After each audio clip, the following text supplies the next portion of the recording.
Just over 2 years ago, I was approached about becoming the next president of Kol Tikva after Rob Moline finished his term. I was honored, but frankly, I wasn't sure if I was up for the task. After much cajoling, assurances that I could do it, and the knowledge that I had over a year to basically observe Rob, I said yes. Having been on a board for some years, I was familiar with the inner workings of Kol Tikva. And while temple boards, or really all boards, have their occasional problems, I knew that Kol Tikva ran like a well-oiled machine. Okay, maybe not well-oiled. But from Michelle Meyer to Carol Fisher and then Rob, they kept Kol Tikva's engine running. Granted, there was an occasional backfire, banging, some hesitation, but always moving forward. With all these people there to help and advise me, what could possibly go wrong? In hindsight, I probably should have paid a little bit more attention to those stories coming out of China. But since I had just put my daughter Alex on a ship to China as part of semester at sea, so again, what could possibly go wrong? Oh yeah, COVID.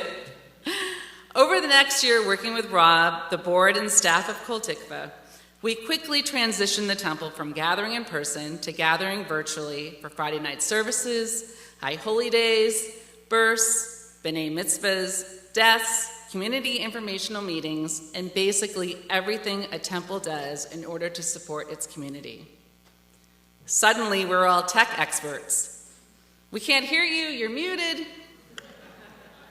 Filling out countless forms for grants and emergency financial assistance, and most importantly, overwhelmed by the amazing generosity of our congregation, as everyone helped to keep our little temple not only alive, but in many ways thriving. As vaccines became available, we slowly started to reopen our doors, and I was quietly happy that all this had happened under Rob's watch and not mine.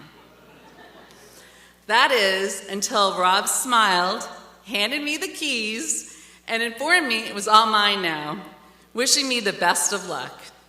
It's then I realized that while Rob had safely parked the temple, I needed to figure out how to get it back into drive.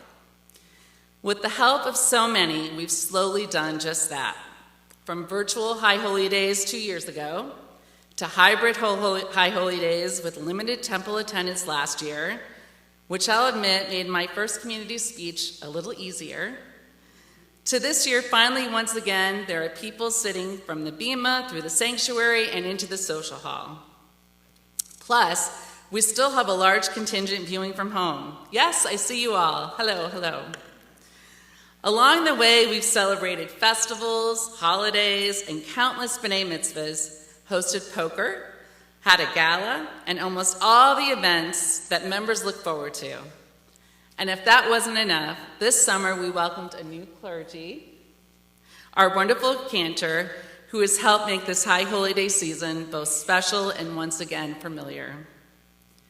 None of this would have been possible without the tireless work of our clergy, staff, and the immense generosity of all of you. But while I'd love to tell you that the hardest part is behind us, unfortunately, that's not the case. Yes, we've managed to survive, but in today's Jewish community, survival is the bare minimum and comes without a safety net. What we as a temple and a community must do is to grow, to thrive, to put Kol Tikva in a position where we are confident that we'll always be there for our congregants, the Jewish community, and as before, for those in need. We need to work together so that when I hand the keys over to the next president, they'll be taking over a well-oiled machine. Okay, again, maybe not well-oiled, but definitely positioned for a successful future. You may have noticed this summer that when we sent out the annual commitment, we didn't use the word membership. That was because we felt that it was important that everyone understood that when you give to Kol Tikva, you're not joining an exclusive club, but rather you're helping to provide the needs of the community. When you give to Kol Tikva, you help us share the celebration of the Jewish holidays, such as Purim, Sukkot, Hanukkah, and other special times with our larger community. When you give to Kol Tikva, you help us offer amazing senior program for our Renaissance group. When you give to Kol Tikva, You help our clergy be present not just for Shabbat services, but to care for us when we need it most. When you give to Kol Tikva, you help us have an outstanding religious school that has programming from tots to high school students. When you give to Kol Tikva, you're not just helping keep the doors open, you're helping our greater community as well. Your contributions help the West Valley Food Pantry, LA Family Housing, many mansions which provides affordable housing to low-income families, and more organizations in our neighborhoods. When you give to Kol Tikva, you're helping us put on amazing programming events, including our Education Fashion Show and Hanukkah Boutique, November 11th, poker, now a Saturday night, February 4th, our new variety show calling all of our talented congregants to perform March 25th, and our gala on May 20th, honoring Rabbi John and Lisa for being here for 12 years. Mazel tov.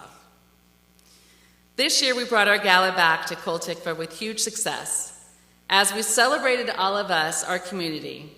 And weirdly, thanks to COVID, we sat outside under the stars and looked at our building, allowing us to understand why we were there. The atmosphere was so beautiful, and we'll be doing it all again this year. As our gala auctioneer took us through the evening, we didn't just bid on Rams tickets, Elton John tickets, or Dodger tickets. Okay, I really wanted to go to that Dodger game. But we were bidding on ourselves, our community, our future, and we all won. As the last half year has shown, especially through the turnout for these high holy days, we're back and we're growing. This year, our religious school has over 90 students, which is 10 more than last year. And we've already welcomed over 25 new families into our community. You can feel it. I can feel it. Everyone else in our community can feel it too. Kol Tikva is a place of joy, and we're back. But our work is far from done.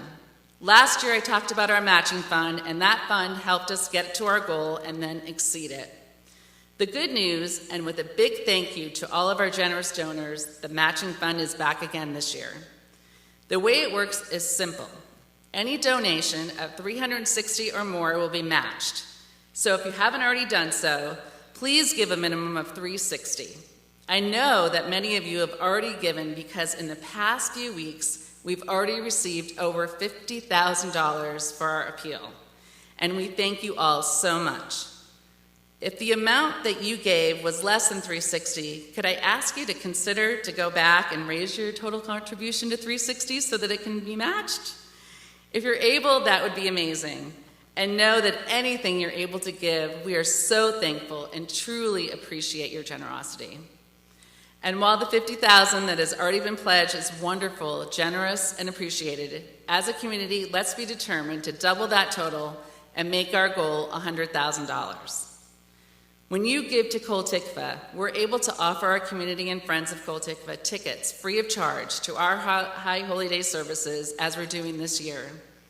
Think of it as paying forward so that we can always welcome everyone and anyone who needs a community during these holy days.